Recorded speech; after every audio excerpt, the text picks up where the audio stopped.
Bonjour à toutes et à tous. Aujourd'hui, j'accueille Mathis Artémise qui se joindra à moi pour cette deuxième vidéo de Paroles de chercheurs. Pour la mise en contexte, j'ai rencontré Mathis lorsque j'étais à TER au sein du LCF, le laboratoire sur les espaces créoles et francophones de l'Université de La Réunion. J'avais organisé un séminaire sur les formes d'écriture en lettres et sciences humaines et sociales et Mathis avait proposé une communication alors qu'il terminait son master. En général, nos séminaires étaient plutôt réservés aux chercheurs et doctorants, mais nous avons accepté sa proposition car il répondait tout à fait aux exigences du séminaire et c'était un peu une façon de saluer son courage et encourager aussi son goût pour la recherche. Première chose, Mathis, est-ce que tu peux te présenter ?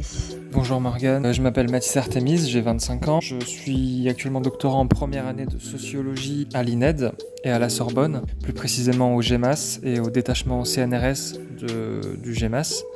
Donc en fait à la Sorbonne, mais sans vraiment être à la Sorbonne. J'ai fait quasiment toute ma scolarité à l'île de la Réunion, que ce soit primaire, collège, lycée. J'ai fait mes licences à l'île de la Réunion également. J'ai fait une L1 droit au tampon, que je n'ai pas poursuivi. J'ai fait une licence 3 LLCER anglais sur le campus du Mouffia. Après ça, je suis parti en France métropolitaine, donc à Nanterre, pour faire mon master en sociologie. Et en même temps que mon master en sociologie, donc M1, M2, j'ai fait une L1 et une L2 de psychologie que je ne peux pas poursuivre aujourd'hui en L3 puisqu'en fait la L1 demande un stage professionnel que je ne peux pas réaliser avec mon terrain de doctorat aujourd'hui. Donc suite à ce master en sociologie, j'ai été lauréat du concours doctoral de la Sorbonne et j'ai pu commencer ma thèse cette année en octobre 2023 sur les inégalités scolaires à l'île de la Réunion. Donc effectivement, tu es en toute première année de doctorat. Est-ce que tu as quand même certaines réalisations à ce jour en termes de séminaires ou même des avancées sur ton terrain de recherche ? À ce jour, on va dire que j'ai participé à un seul séminaire officiellement. J'ai participé en visio à l'île de la Réunion à un séminaire qui traitait des pratiques d'écriture dans les sciences sociales. Alors moi j'ai parlé précisément de l'interdisciplinarité, du devoir de scientificité dans les universités en France. Alors à ce jour je suis sur le point d'être mentionné dans un article du GIR pour vulgariser ma recherche sur les inégalités scolaires à La Réunion, donc sur le GIR Journal de l'île de la Réunion, pour vendre un peu les intérêts de ma recherche aux populations que je vais enquêter. J'ai actuellement 2 articles en écriture. J'ai une revue d'ouvrage qui va être publiée dans la revue Population courant début 2024. Et mon article en écriture sera sûrement publié. Mon premier article sera publié peut-être dans 1 an et demi, quelque chose comme ça. Le temps que je le précise, on va dire. Mais d'autres articles verront naturellement le jour d'ici la fin de ma thèse.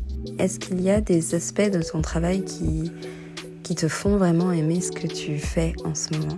Alors j'ai commencé mon terrain il y a de ça 3 semaines, mais j'ai beaucoup d'ouverture. J'ai négocié une entrée au terrain très très très très bonne et par exemple le rectorat de La Réunion me donne un accès sans réserve à toutes les institutions scolaires qui me sera donné de visiter. Donc c'est vraiment un cadre de recherche idéal en fait. Alors qu'est-ce qui me plaît le plus dans mon travail actuellement ? Je dirais que c'est surtout la possibilité d'œuvrer pour le milieu où j'ai grandi, le milieu qui m'a vu naître et me développer dans des conditions à la fois bonnes et mauvaises. Et j'ai à cœur aujourd'hui de faire quelque chose pour les populations réunionnaises par la recherche, puisque en fait c'est un aspect qui, sur l'éducation en tout cas, c'est un aspect qui manque. Les seuls travaux sociologiques sur l'éducation à La Réunion se comptent sur les doigts d'une main. Sans vouloir faire de l'ombre aux grands historiens qui ont travaillé sur ces questions-là, il me semble que la sociologie de l'éducation à La Réunion doit être actualisée et reste un enjeu d'intérêt public majeur. J'ai rencontré pas mal de difficultés. On va dire que c'était des difficultés principalement financières. Quand j'ai bougé de l'île de La Réunion à la fin de ma L3 à la France métropolitaine, donc Paris, pour mon master, ça a été quand même très compliqué de s'adapter au milieu en tant qu'étudiant ultramarin et seul en fait sur l'Île-de-France. Au niveau financier, ça a été quand même très compliqué. Surtout au début. Après, j'ai quand même réussi à trouver un job étudiant. Donc j'ai été bibliothécaire de philosophie dans la BUFR de philo donc de l'université. Et puis je faisais toutes les fermetures et moi ça me dérangeait pas puisqu'en fait j'avais pas le chauffage chez moi.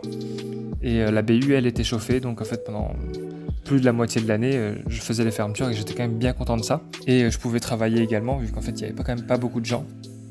Donc c'était super sympa et puis les collègues étaient très accueillants et c'était quand même des bons moments passés au travail. Et à travailler le mémoire également puisque j'avais vraiment beaucoup de temps quoi. Par rapport à la vidéo que j'avais sortie sur les différents types de rédacteurs, est-ce que tu aurais donc plutôt un profil littéraire ou un profil de collecteur ?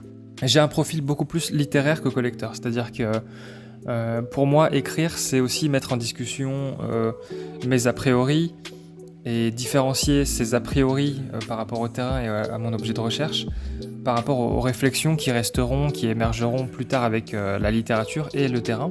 Pour moi, je gagne énormément à écrire, à mettre en discussion mes idées, mes hypothèses, avant de faire un très gros travail de terrain, de revue de littérature, puisque ce travail de revue de littérature pour moi est quand même assez constant. Donc j'ai toujours la littérature en tête, j'ai toujours les références qui se mobilisent, que je le veuille ou non en quelque sorte. Si je ne fais pas plusieurs couches d'écriture, je ne peux pas produire un travail scientifique pertinent, il me semble. Est-ce que tu as un dernier mot, du coup, pour conclure ce deuxième épisode de Paroles de chercheurs ? Un mot pour les masterants qui hésitent à s'inscrire en doctorat. On ne peut pas obtenir une bourse doctorale si on a moins de telles notes, par exemple, au mémoire de master. Donc bon, si vous voulez vous inscrire en doctorat, je vous incite à travailler énormément sur votre mémoire de master et à prévoir des relations avec des potentiels directeurs de recherche dans diverses universités afin de postuler à beaucoup d'endroits. Certaines personnes vont valoriser la cohérence du projet scientifique avec une seule personne, un seul directeur de recherche. En soi, ce n'est pas efficace et ça augmente vos chances de rester sur le carreau si vraiment votre seule perspective, votre seule envie, c'est de faire un doctorat. Moi, je suis favorable à soutenir tous les jeunes masterants qui veulent s'inscrire en doctorat, mais il faut aussi que vous sachiez que le doctorat, c'est aussi beaucoup de hauts et beaucoup de bas. Une solitude aussi variable en fonction des moments de votre rédaction, de votre terrain, de vos réflexions. Et votre sentiment de légitimité va être, légitimité scientifique j'entends, va être malmené. Mais peut-être que ça fait aussi partie du processus d'écriture, scientifique ou non d'ailleurs. Une pensée pour le mois du futur, peut-être que je me conseillerais surtout de rester extrêmement carriériste en fait, puisque c'est un monde où on ne peut pas évoluer sans un carriérisme très développé, très aigu, et de garder en tête que je travaille pour un sujet, pour un objet de recherche qui quand même me dépasse et qui reste d'intérêt public. Et au-delà de sauver le monde, faire avancer un petit pas le monde académique vers l'île de la Réunion, vers ces problématiques qui sont quand même extrêmement complexes et intéressantes, en plus d'être exportables au territoire métropolitain dans le contexte social actuel. Alors pour conclure, j'éviterai de conclure sur les difficultés du doctorat, puisqu'il y a quand même beaucoup d'aspects du doctorat que je trouve quand même très intéressants, notamment l'accès à pas mal de réseaux de chercheurs, la possibilité de discussions scientifiques autour de nos sujets très intéressantes avec des personnes tantôt très intéressantes, tantôt moins, mais le doctorat quand même permet tout ça. Le doctorat permet de communiquer autour de ces sujets et de rencontrer pas mal de personnes qu'on n'aurait pas rencontrées autrement. Aujourd'hui, je suis à mon début de doctorat, j'ai quand même passé beaucoup de temps sur des choses quand même un peu administratives, etc. jusqu'ici. Mais je suis vraiment très heureux d'être dans ce parcours-là et au sein d'institutions aussi accueillantes que l'INET par exemple. Je pense avoir conclu ici. Je te remercie pour ta sollicitation, Morgane. Eh bien, je te remercie pour toutes tes réponses et merci d'avoir collaboré avec cette catégorie de vidéos. C'est vraiment très enrichissant d'avoir ces témoignages de doctorants qui arrivent en 2023. Donc, on peut voir déjà que y a peut-être des choses un peu différentes contrairement à ce que moi j'ai vécu en 2018. Donc, c'est vraiment très intéressant. Merci à toi et merci à vous d'avoir écouté ce deuxième épisode de Paroles de chercheurs. Si vous voulez contribuer à la vie de ce podcast, n'hésitez pas à m'envoyer un mail ou un message privé sur LinkedIn. Merci de nous avoir écoutés et à bientôt.